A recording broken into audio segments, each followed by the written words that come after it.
This pie chart represents how much total time it takes me to make a YouTube video. This is research, writing, and filming. The rest is spent editing. That means 88% of my time is spent just editing. Each video takes me 20 to 80 hours to edit, so that's a whole full-time job. In my last stint with YouTube, I was able to make 6 videos before finally burning out. I've been making shorts but no long forms, but now I'm back. The thing I'm doing this time is hiring an editor. This is the worst time to focus on my YouTube channel. There's still tech layoffs, I just gave up coffee, and I moved to a new city. And at work, I got this super important project that I'm really behind on, and it's only gonna get worse. Long story short, I have about 2 weeks to find myself a YouTube editor. Can I do it? Every serious YouTuber course has the same advice, and that is to outsource your editing ASAP. And the one I took the most seriously was Ali Abdaal's part-time YouTuber Academy. And here's the framework that he proposed. The first thing to do is to post a job. And in this case, there's maybe 3 to 4 job posting sites that I'm gonna be using. One that I'm most excited about is ytjobs.com. Next is filtering out the shortlist. Now that you've gotten your 100 to 300 applications, you have to whittle that down to a shortlist. That shortlist is the top contenders that you are willing to pay. The next and the final step is to take that shortlist and put them through a project-based assessment. That just means that here's 3 people, I'm gonna pay them all to work on the same project. And from that, I'll get to know how they work, how they collaborate, what their style is, what the brand fit is. And from that evidence, I should be able to pick who the person I'm going to hire is. So overall, it's a funnel. First thing was posting the job. First, I didn't really know where to look, but a good friend of mine, Kevin Isimoto, he told me about YT Jobs. It cost $150 to put a posting up.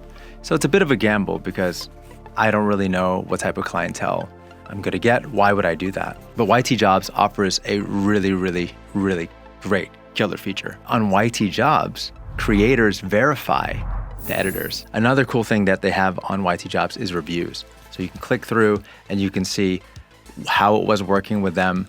All the reviews are positive reviews, but what I'm paying attention to is special notes like people that are paying attention to retention. I just wanted a preview of how people collaborate.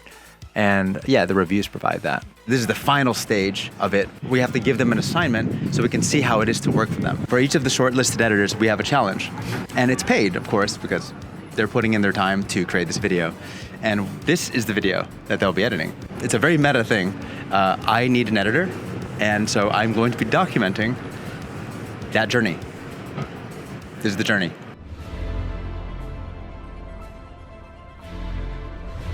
The overview of how this is gonna go down is finally written, and we're just reviewing it to make sure it's good. Tight butthole. Tight butthole. We should text Kevin and ask him what's realistic. Yeah, let's talk to Kevin. We have an editor friend, so he's an expert. We should bounce it off of him.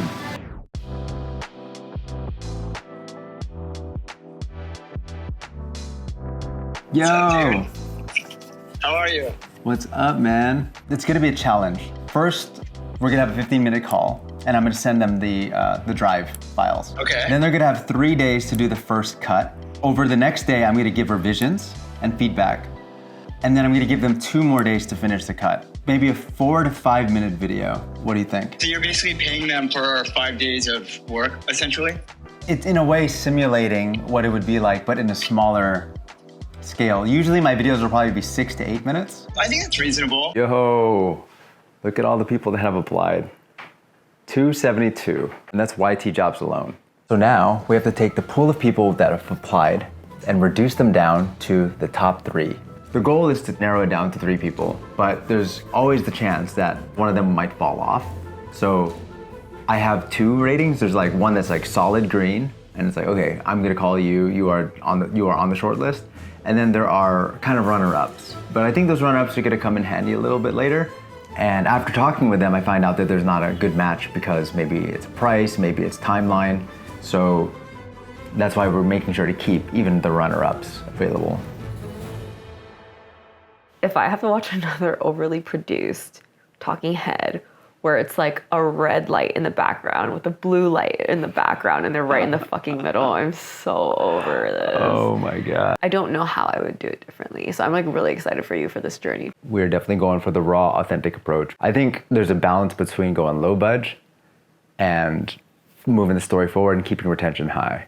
From 272 applicants, we've selected 16 editors to kind of talk out between Mike and me.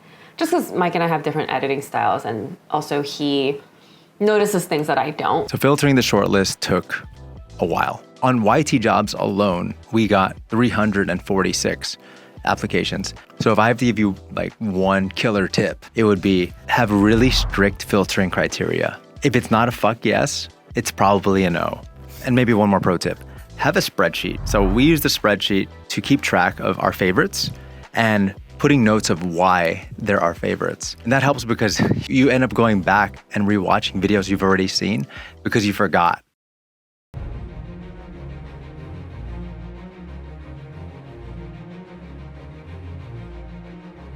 It's a very meta thing.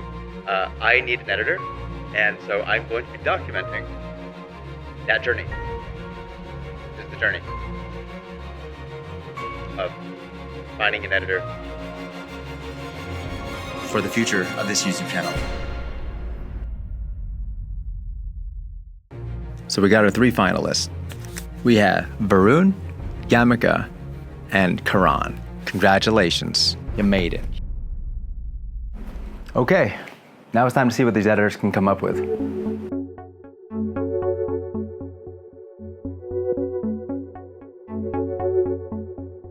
This pie chart represents how much total time it takes me to make a YouTube video. This is research, writing, and filming. Interesting.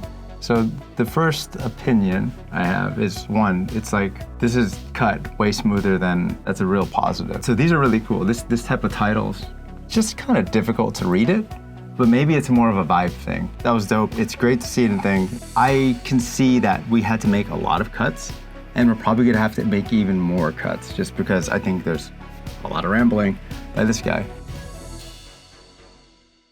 So this is Jamaica's sample. He created a 1 minute, 30-second, almost like a trailer, but he was able to showcase a lot of his viewer retention focus. Versus Varun, he did a fuller cut, follows the vlog format. I really like the viewer retention thing, but I also feel like we need to fill it in more to add more of that story.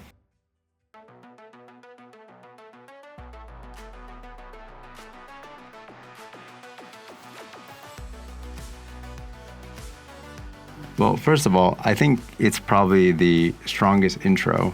And I don't know if I'm being biased because he's using synthwave music, which is totally my vibe. One thing that's really strong with Karan's edit is his transitions.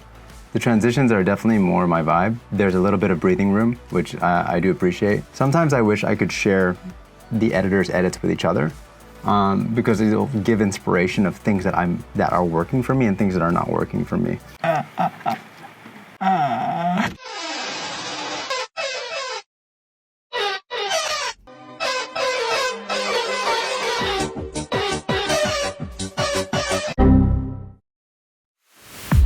Good morning. Yeah, today's the day I let everybody know. It's been about a day and a half since I've received everybody's final revisions. And I've been trying to make sure to sleep at least one night before making any big decisions. So that's what I did. And I think I got my decision down. Overall, I feel pretty confident about it.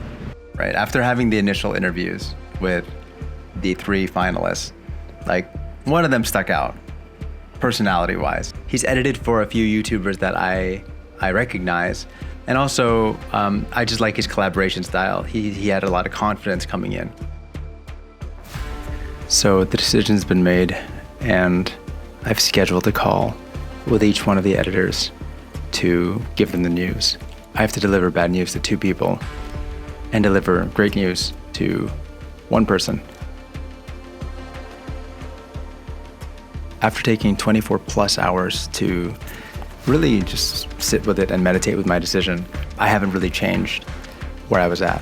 It's funny, this whole journey started with Varun actually in the lead. The drawback with Varun was more of an editing pacing thing. Jamaica was also really great to collaborate with and had a high level of confidence.